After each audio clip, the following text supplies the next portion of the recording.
اب قرآن مجید کی علم کی وسعت اور گہرائی، اس حوالے سے ایک پریکٹیکل واقعہ، ایک عملی واقعہ تاریخ کے اوراق سے آج آپ کی خدمت میں پیش کرنا مقصود ہے۔ ہوا کچھ یوں کہ حضرت عبداللہ بن مبارک علیہ رحمہ آپ ارشاد فرماتے ہیں کہ میں حجاز کے سفر پر تھا، ہمارا قافلہ رواں دواں تھا، چلتے چلتے ہم ایک جنگل بیابان میں پہنچے۔ وہاں میری نظر پڑی ایک درخت کے نیچے ایک بڑھیا اکیلی اور تنہا بیٹھی ہوئی ہے۔ فرماتے میں حیران ہوا کہ اس جنگل بیابان میں یہ اکیلی خاتون یہاں کیا کر رہی ہے۔ میں آگے بڑھا، میں نے اس کو سلام کیا تو اس نے سلام کا مروجہ جواب دینے کی بجائے قرآن کی آیت پڑھی، سلام قولا من رب الرحیم۔ فرماتے ہیں بوڑھی عورت کی زبان سے قرآن مجھے اچھا لگا۔ میں نے اس سے اگلا سوال کر دیا کہ اس جنگل بیابان میں آپ اکیلی یہاں کیسے؟ اس نے اس کے جواب میں بھی قرآن کی آیت پڑھی، مَن یضلل اللہ فلا ہادی لہ، کہ اللہ کی طرف سے جو راستہ گم کر بیٹھے اسے کون ہدایت دینے والا یا منزل تک پہنچانے والا ہے۔ فرماتے میں سمجھ گیا کہ یہ بڑھیا راستہ بھولی ہوئی ہے۔ میں نے اس سے اگلا سوال کیا کہ چلے یہ بتا دیں آپ کا ارادہ کہاں کا ہے، آپ نے جانا کہاں ہے؟ اس نے اس کے جواب میں بھی آیت پڑھی سورہ اسراء کی، سبحان الذی اسریٰ بعبدہ لیلا من المسجد الحرام الی المسجد الاقصی۔ فرماتے میں سمجھ گیا کہ اس کا ارادہ مسجد حرام جانے کا ہے اور یہ قافلے سے بچھڑ گئی ہے۔ میں نے اس سے پوچھا یہاں آپ کب سے ہیں؟ اس نے پھر آیت پڑھی ثلاث لیال سویہ، میں مسلسل 3 راتوں سے یہاں ہوں۔ تو میں نے اس سے پوچھا کہ آپ کھانے پینے کا کیا کرتی ہیں؟ اس نے پھر آیت پڑھی ہو یطعمنی و یسقینی، مجھے وہ اللہ کھلا بھی دیتا ہے اور وہ پلا بھی دیتا ہے۔ کہتے ہیں کہ میں نے اگلا سوال وضو کے بارے میں کیا، وضو کا کیا کرتی ہیں؟ خیال تھا کہ اب یہ آیت پڑھ کے کیسے جواب دے گی، اب تو اسے اپنی بولی میں بولنا ہوگا، لیکن اس نے جواب میں پھر آیت پڑھی فَإِن لَمْ تَجِدُوا مَاءً فَتَيَمَّمُوا صَعِيدًا طَيِّبًا، اگر تمہیں پانی نہ ملے تو پاک مٹی سے تیمم کر لیا کرو۔ اس نے مجھے اپنا مدعا سمجھا دیا کہ میں تیمم کر لیتی ہوں۔ کہتے ہیں کہ پھر میں نے اس سے پوچھا کہ اگر آپ کھانا پسند فرمائیں تو میرے پاس کھانا ہے، میں آپ کو پیش کر سکتا ہوں۔ تو اس نے جواب میں پھر آیت پڑھی ثُمَّ أَتِمُّ الصِّيَامَ إِلَى اللَّيْلِ، کہ روزے رات ہونے تک پورے کرو، کمپلیٹ کرو۔ میں سمجھ گیا یہ حالت روزہ میں ہے، لیکن میں نے اگلا سوال کیا کہ محترمہ یہ کوئی رمضان کا مہینہ تو نہیں، پھر روزہ کیسا؟ تو اس نے پھر آیت پڑھی وَمَن تَطَوَّعَ خَيْرًا فَإِنَّ اللَّهَ شَاكِرٌ عَلِيمٌ، اگر کوئی بھلائی کے ارادے سے نفل کی طرف بڑھے گا، یعنی یہاں نفلی روزہ مراد اس بڑھیا نے لیا، بے شک اللہ تعالیٰ اسے بہترین جزا دینے والا اور علم والا ہے۔ کہتے ہیں میں نے اس سے کہا کہ آپ تو حالت سفر میں تو رمضان کے روزے بھی معاف ہوتے ہیں، چاہے جائے کہ آپ نفلی روزہ رکھیں۔ تو اس نے پھر آیت پڑھی وَأَن تَصُومُوا خَيْرٌ لَكُمْ إِن كُنتُمْ تَعْلَمُونَ، کہ اگر تم روزے رکھو تو یہ تمہارے لیے بہتر ہے۔ یعنی یہ قرآن کا وہ مقام جہاں مسافر کے لیے روزے کی رخصت کا بیان ہے، تو وہاں بھی اللہ نے یہ فرمایا کہ اگر تم روزہ رکھ لو تو یہ تمہارے لیے بہتر ہے اگر تم علم رکھتے ہو تو۔ فرماتے ہیں کہ مسلسل قرآن مجید کی آیات کی صورت میں جب اس کے جوابات سنے تو میں حیران ہو کے اس سے میں نے پوچھا کہ آپ عام لفظوں میں بات کیوں نہیں کرتی؟ اس نے اس کا جواب بھی قرآن مجید کی آیت میں دیا کہ رب کریم نے فرمایا ما یلفظ من قول الا لدیہ رقیب عتید، کہ کوئی بندہ جب بھی اپنے منہ سے کوئی لفظ نکالتا ہے تو اسے محفوظ کرنے والا ایک محافظ فرشتہ موجود ہوتا ہے۔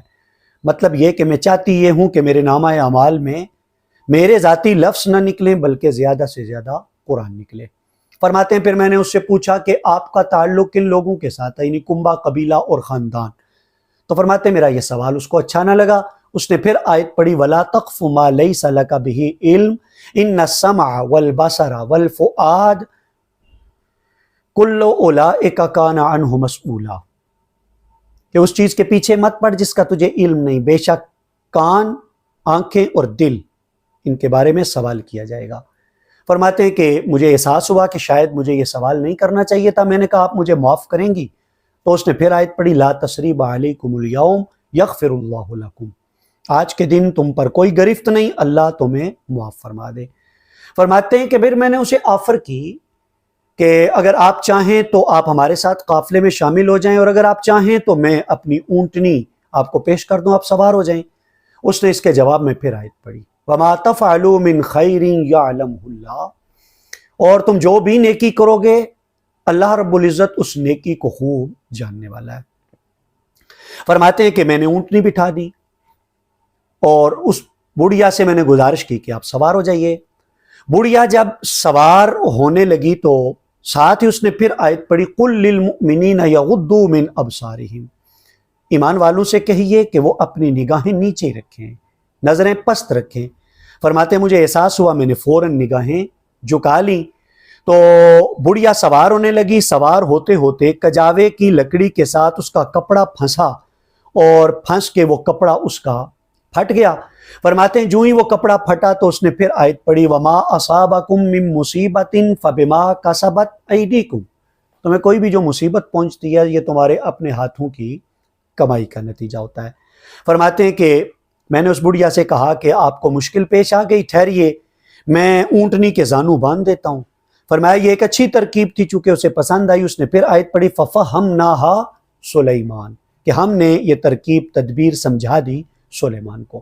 فرماتے ہیں اس طرح وہ عورت سوار ہوئی، میں نے اونٹ کی لگام پکڑی اور چلنے لگا۔ چلتے چلتے جس طرح عرب شتر بانو کا دستور تھا کہ وہ کچھ نغمے گا لیتے تھے، اشعار جنہیں حدی خوانی کہتے ہیں، میں حدی خوانی کرنے لگا با آواز بلند۔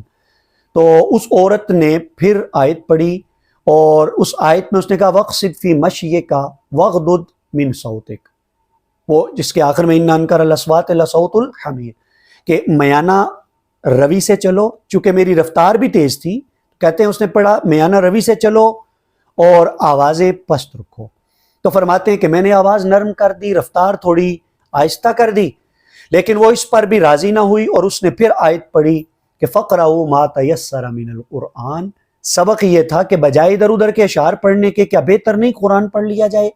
تو فرماتے ہیں کہ میں نے قرآن پڑھنا شروع کر دیا اور ساتھ ہی میں نے اس سے کہا کہ اللہ تعالیٰ نے آپ کی صورت میں مجھے خیر کثیر عطا فرما دیا، کہ اتنی خوبصورت نصیحت آپ سے مجھے ملی۔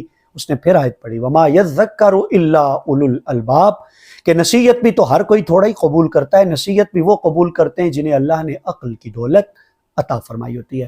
فرماتے ہیں کہ اس طرح چلتے چلتے ہم وہاں جا پہنچے جہاں حاجیوں کے خیمے تھے۔ خیموں کے پاس پہنچ کے میں نے اس بڑھیا سے کہا کہ آپ یہ بتائیں کہ آپ کے ساتھ کون ہے کہ جس کے ذریعے میں آپ کو آپ کے قافلے تک پہنچا دوں؟ تو فرماتے ہیں اس بڑھیا نے پھر آیتیں پڑھی، وَاذْكُرْ فِي الْكِتَابِ موسیٰ، پھر آیت پڑھی وَاذْكُرْ فِي الْكِتَابِ ابراہیم، پھر آیت پڑھی یا داؤد اِنَّا جَعَلْنَاكَ خَلِيفَةً فِي الْأَرْضِ، پھر آیت پڑھی یا یحییٰ خُذِ الْكِتَابَ بِقُوَّةٍ۔ میں سمجھ گیا کہ جو اس کے ساتھی ہیں وہ داؤد نام ہے ان کا، ابراہیم نام ہے، موسیٰ نام ہے اور یحییٰ نام ہے۔ فرماتے ہیں میں نے خیموں کے باہر کھڑے ہو کے اونچی آواز سے یہ چار نام پکارے تو میں نے دیکھا کہ چار جوان وہ بھاگتے ہوئے باہر نکلے۔ انہوں نے جب بڑھیا کو دیکھا تو وہ بھاگ کے آئے، بڑھیا کے پیروں کو چھوا، مجھے اندازہ ہو گیا کہ یہ بڑھیا کے چاروں بیٹے ہیں۔ اس طرح وہ بوڑھی خاتون اپنے قافلے کے ساتھ اپنے بیٹوں کے ساتھ وہ جا ملی۔ فرمایا بیٹوں کے ساتھ دعا سلام کرنے کے بعد اس نے بیٹوں کو مخاطب کر کے پھر آیت پڑھی، فَبَعَثُوا أَحَدَكُمْ بِوَرَقِكُمْ هَذِهِ إِلَى الْمَدِينَةِ فَلْيَنظُرْ أَيُّهَا أَزْكَىٰ طَعَامًا، کہ یہ نقدی دے کے بھیجو اپنے میں سے کسی کو تاکہ وہ ڈھونڈ کے پاکیزہ کھانا لے کے آئے۔ فرماتے ہیں کہ وہ ایک لڑکا اس کا چلا گیا، وہ کھانا لے کے آیا، کھانا میرے سامنے پیش کیا گیا۔ ساتھ بڑھیا نے پھر آیت پڑھی، کُلُوا وَاشْرَبُوا ہَنِیئًا بِمَا أَسْلَفْتُمْ فِی الْأَیَّامِ الْخَالِیَةِ، مفہوم یہ کہ جو گزشتہ دنوں میں تم نے نیکی کی اس کے عوض یہ کھانا کھاؤ اور خوب سیر ہو کر کے کھاؤ۔ فرماتے ہیں کہ میں نے کھانا دسترخوان پر لگا ہوا تھا تو ساتھ اس بڑھیا نے پھر آیت پڑھی، هل جزاء الاحسان الا الاحسان، احسان کا بدلہ سوائے احسان کے کچھ نہیں ہوتا۔ یہ کہہ کے مجھے اس کے بیٹوں نے کہا کہ آپ کھانا شروع کریں، تو میں نے کھانے سے ہاتھ کھینچا اور میں نے کہا اللہ کی قسم میں اس وقت تک کھانا نہیں کھاؤں گا جب تک آپ مجھے اس بوڑھی خاتون اپنی والدہ محترمہ کے بارے میں مجھے کچھ آگاہ نہ کرو۔ تو فرماتے ہیں کہ ان میں سے بڑا بیٹا بولا کہ اللہ کی عزت کی قسم گزشتہ 40 برس گزر چکے ہیں، ہماری والدہ نے عام باتوں کے ساتھ، عام لفظوں اور جملوں کے ساتھ بات نہیں کی. انہوں نے جب بھی کوئی بات کرنی ہوتی ہے قرآن کی آیت پڑھتی ہیں. ان کی آیت پڑھنے سے ہمیں ان کا مدعا سمجھ میں آ جاتا ہے. ہم سوال کریں، ہمارے سوال کا جواب بھی یہ 40 برس ہو گئے ان کی زبان پر سوائے قرآن کے کوئی لفظ جاری نہیں ہوا. حضرت عبداللہ فرماتے ہیں میری آنکھوں سے آنسو نکلے اور میں نے اس وقت بے ساختہ پڑھا ذالک فضل اللہ یؤتیہ من یشاء واللہ ذو الفضل العظیم. بلا شبہ یہ اللہ کا فضل ہے، اللہ جسے چاہتا ہے اپنے فضل سے مالا مال فرماتا ہے. بے شک اللہ تعالیٰ بڑے فضل والا ہے. ناظرین محترم، یہ واقعہ عرض کرنے کا مطلب یہ، انسان قرآن مجید کے سمندر میں جس قدر اترتا چلا جاتا ہے، قرآن معانی اور مفاہیم کے اتنے ہی موتی اس کے دامن میں ڈالتا چلا جاتا ہے. اللہ تعالیٰ کی بارگاہ میں دعا، اللہ تعالیٰ ہمیں بھی قرآن کے ساتھ بے مثل وابستگی عطا فرمائے.